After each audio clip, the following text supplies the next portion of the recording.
बिस्मिल्लाहिर्रहमानिर्रहीम। अस्सलाम वालेकुम डियर स्टूडेंट्स, मैं डॉक्टर अहमद। अच्छा बच्चों, माइक्रोबायोलॉजी में लेक्चर नंबर 22 को हम डिस्कस करने जा रहे हैं। लेक्चर नंबर 22 में हमने पढ़ना है फर्मेंटेशन, ये हमारा टॉपिक है। अच्छा, हमारे पास ना एक टर्म होती है रेस्पिरेशन। ठीक हो गया। तो रेस्पिरेशन होती है दो तरह की। एक को हम कहते हैं एरोबिक रेस्पिरेशन जिसमें ऑक्सीजन यूज़ होती है, और एक होती है एनरोबिक रेस्पिरेशन जो होती है ऑक्सीजन की गैर मौजूदगी में। तो ये वाली जो फर्मेंटेशन है ये एनरोबिक रेस्पिरेशन का दूसरा नाम है। तो एनरोबिक रेस्पिरेशन का दूसरा नाम क्या है? फर्मेंटेशन। तो ये फर्मेंटेशन हमेशा ऑक्सीजन की गैर मौजूदगी में होगी। तो हमारे पास ये वाली जो फर्मेंटेशन है ये दो तरह की होती है। एक को हम कहते हैं अल्कोहलिक फर्मेंटेशन जिसमें अल्कोहल बनती है, और दूसरे को हम कहते हैं लैक्टिक एसिड फर्मेंटेशन जिसमें लैक्टिक एसिड बनता है। तो फर्स्ट हम बात करते हैं अल्कोहलिक फर्मेंटेशन की।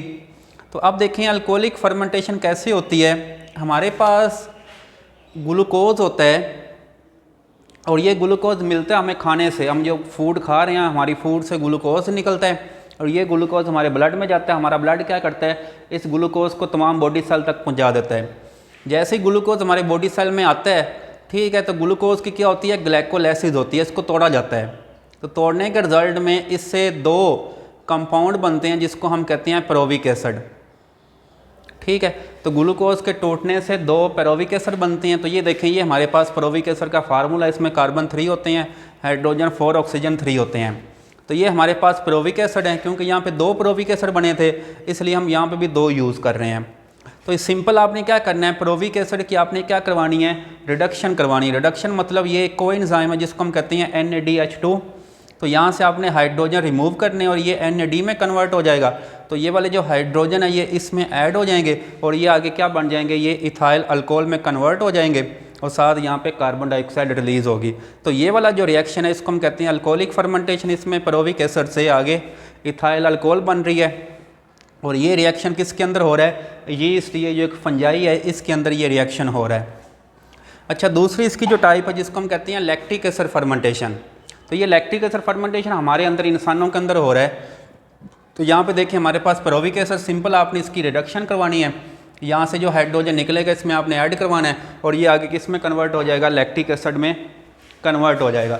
तो ये देखें, ये हमारे ह्यूमन मसल में जब हम ज़्यादा एक्सरसाइज करते हैं, ठीक है, ज़्यादा भाग लेते हैं, तो हम देखते हैं हमारे मसल में खलियाँ पड़ गई हैं। तो वो जो खलियाँ होती हैं वो बेसिकली लैक्टिक एसिड जो हमारे मसल के अंदर जमा हो जाता है। तो फिर अब जब हम ऐसा ऐसा रेस्ट करते हैं तो ये लैक्टिक एसिड ऐसा ऐसा ख़त्म हो जाता है।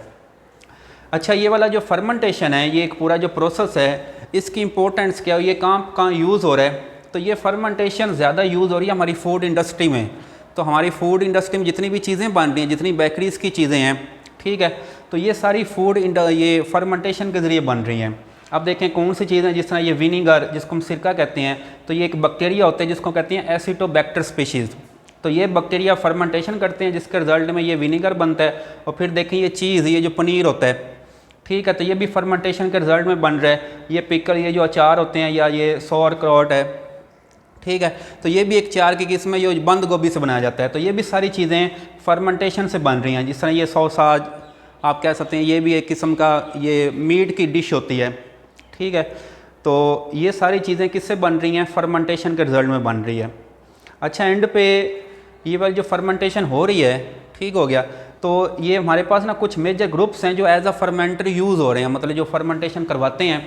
तो इसमें जो पहला ग्रुप है वो माइक्रोबियल सेल्स हैं। अब देखें जिस तरह हमारे पास बैक्टीरिया, ये भी एक सेल वाला होते हैं, यीस्ट भी एक सेल है, ये लैक्टोबैसिलस ये भी बैक्टीरिया है, ठीक हो गया। तो ये जितने भी आप कह सकते हैं माइक्रोबियल सेल्स हैं ये सारे फर्मेंटेशन में यूज़ हो रहे हैं। दूसरे नंबर हमारे पास होते हैं माइक्रोबियल एंजाइम होते हैं, ये जो हमें माइक्रो ऑर्गेनिज्म से एंजाइम मिलते हैं, जिस तरह कैटालेज एंजाइम है, एमाइलेज है, प्रोटीएज है, तो ये भी सारे फर्मेंटेशन में यूज़ हो रहे हैं। और फिर माइक्रोबियल मेटाबोलाइट्स, ठीक हो गया। मेटाबोलाइट्स ऐसी चीज़ें होती हैं जो बॉडी में रिएक्शन के रिजल्ट में बनती हैं, जिस तरह विटामिन्स बनते हैं, पॉलीसैकेराइड्स बनते हैं, तो ये भी फर्मेंटेशन में यूज़ हो रहे हैं। और फिर देखें रिकम्बिनेंट प्रोडक्ट्स, ठीक है, जो रिकम्बिनेंट DNA टेक्नोलॉजी से बनते हैं, इंसुलिन है जो हम बैक्टीरिया से बनवा रहे हैं, तो ये भी यूज़ हो रही है। और फिर लास्ट पे है बायो ट्रांसफॉर्मेशन, ठीक है, जिस तरह ये स्टीरॉयड बायो ट्रांसफॉर्मेशन है कि स्टीरॉयड से हम आगे डिफरेंट प्रोडक्ट्स बना सकते हैं। तो ये आप कह सकते हैं 5 मेजर ग्रुप्स हैं जो एज अ फर्मेंटर यूज़ हो रहे हैं। अच्छा बच्चों, ये था हमारा आज का लेक्चर। उम्मीद करता हूँ मेरा लेक्चर आपको बहुत अच्छे समझ आया होगा। अपनी दुआओं में याद रखिएगा। मिलते हैं नेक्स्ट लेक्चर के साथ। अल्लाह हाफिज़।